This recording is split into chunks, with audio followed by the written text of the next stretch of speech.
So, which one would you prefer? A song with great beats but nonsensical lyrics? Or are you the lyrics type of person and the melody and the beats come second? This is what we're going to be discussing. Should lyrics matter as much as melodies and beats?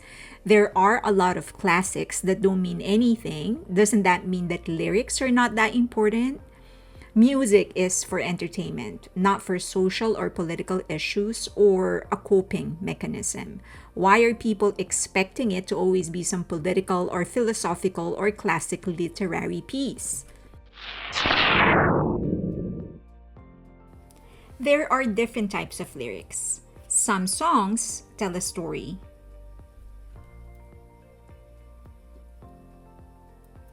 Some paint a picture. Some expound on a topic.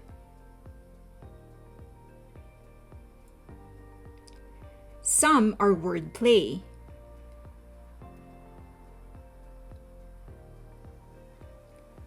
And then some just don't mean anything. What would you find superior or good is ultimately up to you. It's up to your taste. Personally, I don't mind if a singer comes out with a totally whack lyrics in some songs. The Beatles wrote The Walrus by putting together random words and sentences, and they intentionally did it that way. Doesn't mean anything. I still love the song.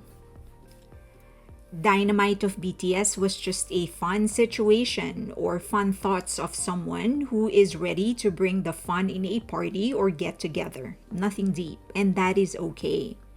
It's more about the variety of what the artist offers. If all your songs are about the same thing, not only does it get boring, it also speaks on the lack of depth of an artist. One of the reasons I have come to respect G Idol so much is their range in terms of concepts. They are simply prolific. Their songs aren't for me, but it doesn't stop me from recognizing their intricate artistry, and it doesn't stop me from respecting who they are as artists. Les Seraphim songs are also full of substance, and they are prolific in terms of genre. The fact that the girls are directly involved from concept all the way to production also gives me the impression that they aren't just doing what people are asking them to do. They have some creative control. Form versus substance. I personally prefer songs that say something, that mean something. Now, that may be a song about a happy afternoon, or a walk under the rain, or a heartbreak, or a song about World War II, or a song about a dog, but I always gravitate towards a song that means something. I do listen to songs that aren't that deep, but I still consider music as an art, so I still want some form of poetry, even if it isn't that deep.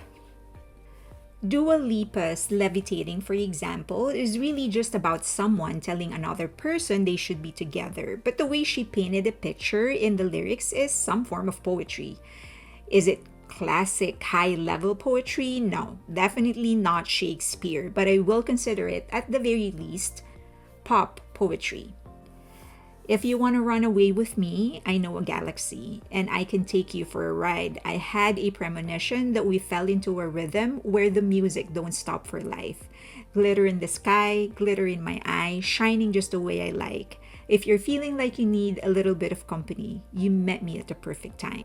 You can see how she's trying to paint a picture. Again, it isn't that deep, but at least it is some form of pop poetry. The challenge with other K-pop songs or other foreign language songs is that even when it is translated to English, a lot of the poetry and nuances are actually lost. Here is an example. Black Swan by BTS. The English translation says the heart does not beat anymore when I listen to music. Trying to pull up, it feels like time has stopped. Oh, that would be my first death. I've been always afraid of. If you read the English translation of the first verse, it doesn't actually do the real meaning any justice. It's actually supposed to be someone else telling him that his heart stops beating when he listens to music. That's better, but not there yet. if I'm working with a Korean, he's an author and his field is in literature. Now, he said that if he is to create a scenario that would more accurately communicate the emotions of that verse, it would be a cloudy afternoon when you and someone else are listening to music and you stand up to do something, whatever. And the other person casually quips, hey, the rhythm of your heartbeat doesn't change anymore with those melodies. And it's an unexpected realization and it sucks the life out of you because you're so used to doing something. You started doing something you love and you're so used to it, and you didn't realize that the way you are reacting to it has actually changed. So it's bringing you some sort of an unexpected sorrow. At first, when I heard him describe it that way, my first thought is that you got all of that with one verse. But then I went back and sort of thought about some songs that are in my native language, the Filipino. I'm from the Philippines. And there is this song and there are a lot of songs which just one verse could communicate so many meanings. And one song is from one of the best and most successful pop rock band, Eraserheads. And the name of the song is Polarium. So it goes, the English translation, and now I still don't know why we are here. Can we stop the world from turning? Now, it doesn't mean much if you read it that way, but if you say it in our language, it can mean so many things. It could be an existential question, the sentiments of youth, or about a night celebrating achieving dreams no one wanted. So yes, it's possible to get all of that in one verse. The problem is that it's impossible to really grasp the lyrics unless we sit down with a native speaker with literature or language background and a foreigner with literary background who speaks Korean. Only then can we have an approximation of what the song actually means and the exact or the closest to the sentiment it's trying to communicate. In Smeraldo Garden Marching Band by Jimin, for example, there is a line that says, words that weren't said, all your feelings that were kept hidden, I will bring it out. This is in reference to one of their most painful songs, The Truth Untold. And as such, the line has to be interpreted in reference to that. If you do it that way, you would realize that he isn't simply saying let's be more open about our feelings. It has an implication of honoring the truths that they turned into dark secrets, not necessarily by uncovering everything, but by moving forward more sincerely and more honestly. I personally started a project for some of my favorite Asian acts, and I will be starting with BTS. I'm working with a language and literary expert to contextually translate some of my favorite songs of theirs. So after them, I'm going to move on to other acts, and if you have any requests, let me know. But that is the whole idea. I don't want to just simply translate it, but actually provide a context so that you can better appreciate what the song is actually communicating. We are also going to attempt to try and write it in a way that they, in such a way, in the way that they would have had they been fluent in English and had the sensibility of the English language. I hope I made sense, but that is the project. So I'll start with BTS, but if you have any requests, let me know. But then there are songs that are just pathetic at best.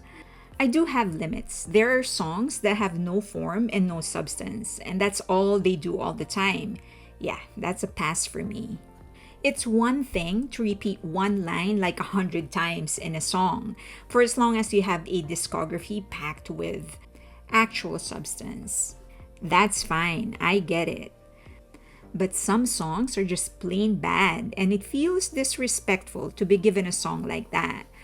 One such song is I Love It. For the record, Camila Cabello has a lot of songs that I like, but this one isn't just hitting it for me.